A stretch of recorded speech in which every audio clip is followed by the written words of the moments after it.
vanished without a trace. The terrifying true story of Roanoke Island. What if I told you that one of the greatest mysteries in American history did not begin with a murder, or a battle, or even a scream in the night? It began with silence. The kind of silence that feels wrong. The kind that presses against your chest before your mind has time to understand it. The kind that tells you, before you see anything at all, that something here has gone terribly, impossibly wrong. In August of 1590, John White returned to Roanoke Island after 3 agonizing years away. He had not wanted to be gone that long. He had never planned it. He had left only to gather supplies for a struggling colony and to return as quickly as possible. But war with Spain had trapped him in England, delaying his voyage again and again. Every passing month must have sharpened the same fear in his mind. What was happening to the people he had left behind? Because Roanoke was not just a colony to him, it was family. His daughter, Eleanor Dare, was there. His granddaughter, Virginia Dare, was there too. The first English child born in the New World. Roanoke was more than a settlement. It was a promise, a fragile beginning, a gamble that England could build a future across the ocean. So when White finally stepped off the ship and onto the island, he must have expected emotion, relief, voices, movement. A reunion he had replayed in his head 1,000 times. Instead, he walked into emptiness. No one came to greet him. No smoke drifted from the chimneys. No dogs barked. No children ran between the houses. No human sound met him at all. Only the wind, only the uneasy rustle of trees, only the terrible feeling that the place had been waiting for him, not with answers, but with a question. Where is everyone? At first glance, the colony was abandoned. But the deeper White looked, the stranger it became. The buildings had not been burned. They had not been smashed in a raid. They had been taken apart carefully, almost methodically, as if the settlers had dismantled their own homes, piece by piece. Whatever happened here had not been sudden chaos, or at least it had not started that way. And then came the clue that would outlive everyone involved. Carved into a wooden post was a single word, Croatoan. That was it. No explanation, no names, no date, no warning. Just one word, cut into the wood like a message left in haste, or in absolute certainty that it would be understood. 115 colonists had vanished, men, women, and children, gone without a trace. And more than 400 years later, Roanoke remains one of the most chilling unsolved disappearances in history. To understand why this story still haunts people centuries later, we need to go back to the beginning. Because Roanoke was never just a simple colonial failure. It was born in ambition, fear, and desperation. In the late 16th century, England was rising, but it was still overshadowed by the immense power of Spain. Queen Elizabeth I wanted England to challenge Spanish dominance and carve out its own place in the New World. Colonies were not just settlements. They were strategic footholds. They were symbols of power. They were the future. Sir Walter Raleigh became one of the main architects of that vision. He sponsored expeditions to the coast of what is now North Carolina, hoping to create a permanent English presence. But the dream was built on unstable ground. Earlier, English expeditions had already damaged relations with indigenous peoples in the region. Violence, suspicion, and retaliation had poisoned trust. So by the time John White's group arrived in 1587, they were entering a land already marked by tension.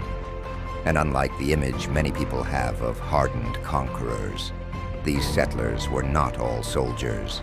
They were families. They brought children. They brought hopes of beginning again. They brought ordinary human expectations into an extraordinary and dangerous place. That may be one reason the Roanoke mystery feels so personal. This was not just the disappearance of armed men at the edge of empire. This was the disappearance of entire households, parents, infants, people trying to build a home in a place that did not want to be easily claimed. Almost immediately, the colony struggled. Supplies ran low, food was scarce, isolation set in. The settlers depended heavily on local conditions they barely understood, and local relationships they had little ability to control. Fear must have become part of daily life. That was when the colonists urged White to return to England for help. He resisted at first. He knew the danger of leaving, but staying without supplies may have meant death for everyone. So he made a choice that seemed reasonable at the time and devastating in hindsight. He sailed away, intending to return quickly. Then history closed in around him. England's conflict with Spain escalated. The threat of the Spanish Armada changed everything. Ships were needed for war. Priorities shifted. The Atlantic route became part of a larger struggle for survival and power. White waited in frustration and dread, powerless to reach the people he had left behind. Imagine those 3 years from the colonists' point of view. At first, they would have watched the sea with hope. Every sail on the horizon might have seemed like rescue. Every month without news would have deepened the unease. Supplies would have dwindled. Seasons would have changed. Illness may have spread. Tensions within the colony may have risen. And slowly, the most terrible realization of all may have taken shape. No one is coming soon. That is the hidden horror of Roanoke. Long before the mystery became famous, before historians debated maps and artifacts and coded clues, there were real human beings facing a brutal uncertainty. They had to decide day by day how long to stay, who to trust, where to go, and whether hope was still rational.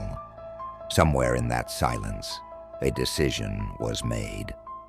When White returned in 1590, one detail stood out almost as much as the disappearance itself. There was no sign of forced panic. Before he left, he had instructed the settlers to carve a cross into a tree if they were forced to flee in danger.